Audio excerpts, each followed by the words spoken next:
fans. This video, we are going to be reviewing the 14 games from Tuesday, August 24th. We got about a little over a month left in the season, so things are just starting to get exciting. Let's be honest, they've been exciting all season long, but they're getting even more exciting. Playoff races are heating up. Teams are falling out of the race, blowing their chances, etc., etc. But yeah, we got 14 games. We're going to jump into it. We're going to start things off with the afternoon game, Mariners Athletics. We did have one postponement yesterday, the Cubs game, but that's about it. But let's jump into it. Mariners 5, Athletics 1, and the Mariners just ended a 8-game road trip, going 6-2, and believe it or not, they had a negative run differential over this streak.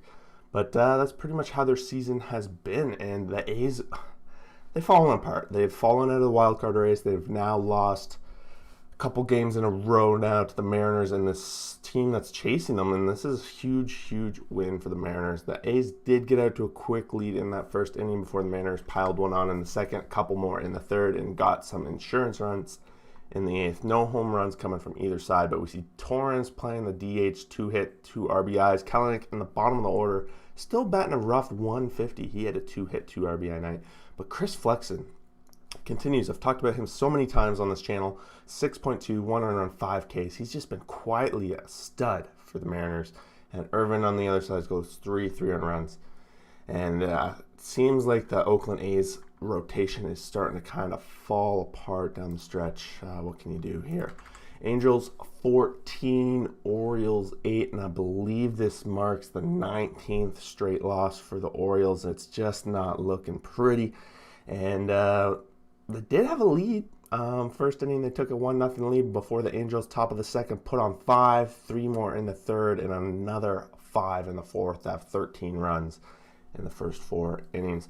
For the Orioles, Mountcastle had a nice 2-home run night, 2 solo shots, one coming off Bundy, one coming later off Wantz, and Santander at his 13th, but offense not getting it all done for them when I had Santander having a 4-hit night. If we look over at the Angels side of things, Ohtani only had a 1-hit night. He's still kind of not doing anything too crazy as of late. A couple of strikeouts, a couple of walks. We have Lagares hitting his 3rd home run of the night. And Marsh, a 4-hit, 2 RBI night. Adele, a 2-hit, 4 RBI night. Just the bottom of the line, basically everybody getting a multi-hit night on the Angels side of things. Bundy only lasts 1.1, going 1 earned run, 3 Ks. I'm not sure what caused him to leave the game early in this one.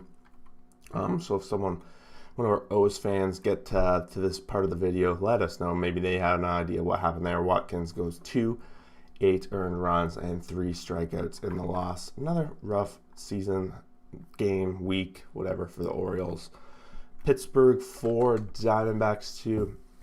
And I guess the Pirates didn't like in the most recent power rankings me calling them the weakest team in the NL. So they're pointing the finger at the Diamondbacks and now winning back-to-back games against them. They got out to an early lead in the third, putting up a couple of runs and a couple more in the fourth to take a 4-0 lead, and they did not look back. Chavez hits his 3rd at Fold.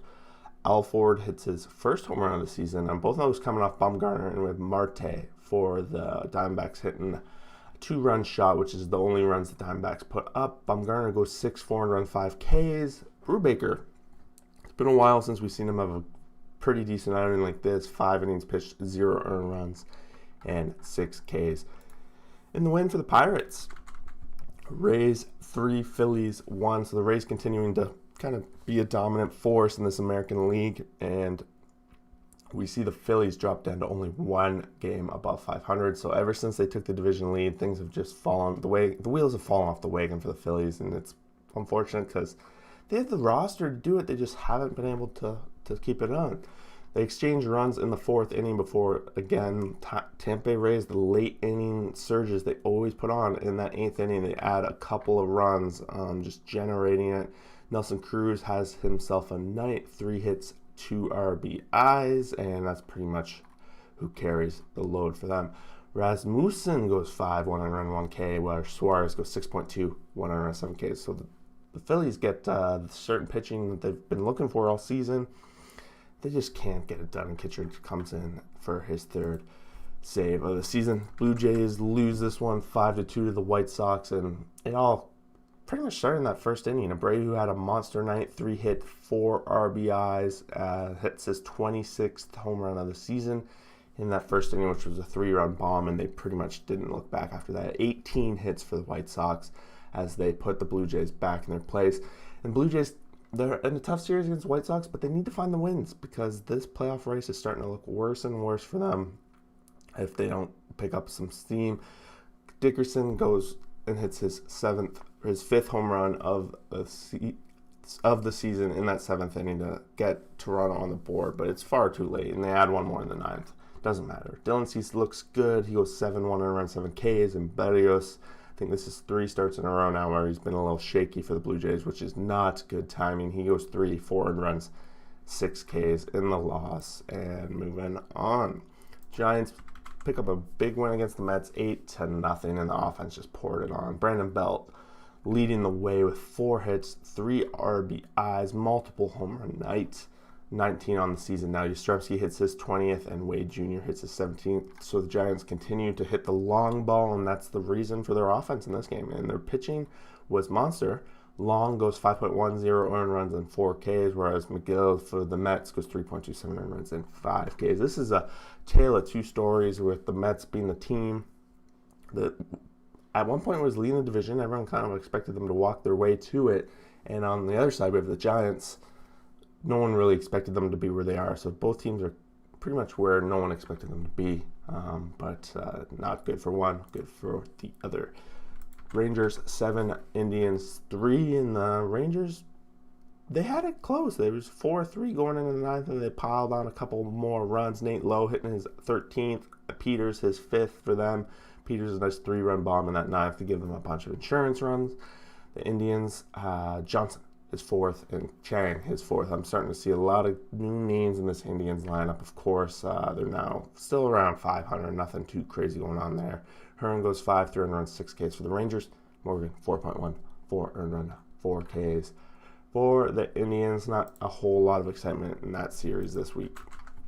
Red Sox 11, Twins 9, and the Twins were out for a quick lead at 3-1 at one point in the 4th before the Red Sox come up, and they put 3 in the bottom of the 4th and then 5 in the bottom of the 5th to make it a big game for them. Travis Shaw strikes again, so it's proving to be somewhat of a decent ad for them so far.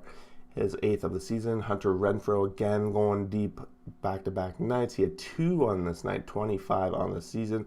He's been pretty hot as of late, and Kike Hernandez hits his 16th. So the offense was going. Red Sox got 11 runs on 11 hits, whereas the Twins got 9 on 14 hits, and Polanco his 23rd, and Donaldson his 18th for them. Multi-hit nights all across the board for the Twins, and I guess, Renfroe had a 2-hit, both home runs, 5 RBI night for the Red Sox, which was huge. Hoek goes 4.23 on 6 Ks. Going to get the no decision because he doesn't quite go 5. And then the bullpen comes in, and we do see Barnes in there again. He does go 0 innings pitched, giving up a run before they give him the hook in that 9th, I guess. Barnes very likely could be losing the 9th inning for the Red Sox, so it looks like that might be the case. Jacks 4.29 earned runs for the Twins. Rough outing for the young man. Nationals 5, Marlins 1. It's just a battle of the lowly National League East teams. And Nationals looking good with Fede having a good outing on the mound. Luzardo was going for the Marlins, giving up 5 runs in the middle there to Washington. Home runs, Barreria hits his 2nd. Zimmerman, he's in there, hits his 12th for the Nationals. No home runs coming from the Marlins side, of course, and Fede goes 6.1, 110 Ks. He had a monster outing, very much a highlight of the night. Luzardo goes 4.25 earned runs and giving up a couple of home runs. His ERA is 7.91. He's not looking like the pitcher I'm sure the Marlins thought they were trading for, but what can you do? Yankees 5, Braves 4. So the Yankees win streak's now up to 11, and this was a very close game. The Braves got out initially 2-0 that first inning. Yankees put 1 up in the 2nd, 1 up in the 4th to tie it before taking the lead in the 5th with 2 runs.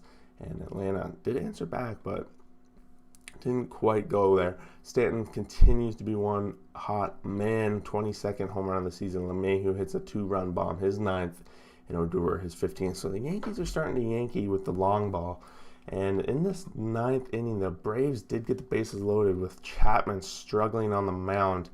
But they bring in Peralta to get Freddie Freeman to get out on a 9-pitch at bat, which was big win for the Yankees in that 9th inning. A little bit of a scare for the streak, but that's okay.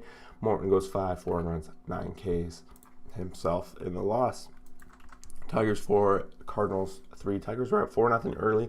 Cabrera hits his 501st home run of the season, and it's 4-0 going into the late innings. Cardinals did try to make a stand late, put up 3 runs in that 8th inning, but it was far too late. Arenado with a nice 2 RBI double, but that's pretty much all they got. Cabrera, like I said, 501st. Grossman, his 19th home run of the season. We have Casey Miz go 5, no earned runs, 2 Ks. He's been decent, of course. Still not going super deep into games, but that's what they've been doing. Flaherty goes 2, 4 earned runs, and 1 strikeout, getting his 2nd loss of the season on a short outing once the Tigers got to him, I guess, in that 3rd inning. Gave up a couple of runs, and that was it for him. Houston 4, Royals 0. Houston taking advantage of Oakland going down, but the Mariners, of course, coming on their tail. They got a 3-run first inning when they basically got everyone on, and we see Carrera have a hit, RBIs, getting people home. No home runs coming from either team, so not a lot of offense. And, of course, the Royals were shut out.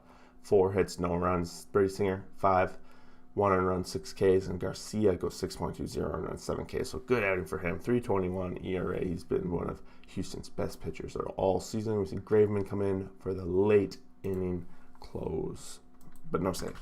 Brewers 7, Reds 4, and Reds just can't seem to win some games along the way. They're still very much in that spot in the wild card, but they get these games like this where they're up 4-1 going into the late innings, and the bullpen just can't hold leads. It must have been so many times I've said it this season, but the Reds blow a late game, of course.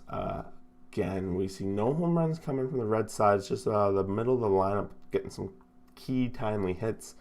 Colton Wong hits his 11th of the season on a 2-run shot in that 8th inning, which gives the Brewers at that point a 3-run lead, and they don't have to look back. Malay goes 5.2, 1 earned run, 8 Ks. He's been amazing this season.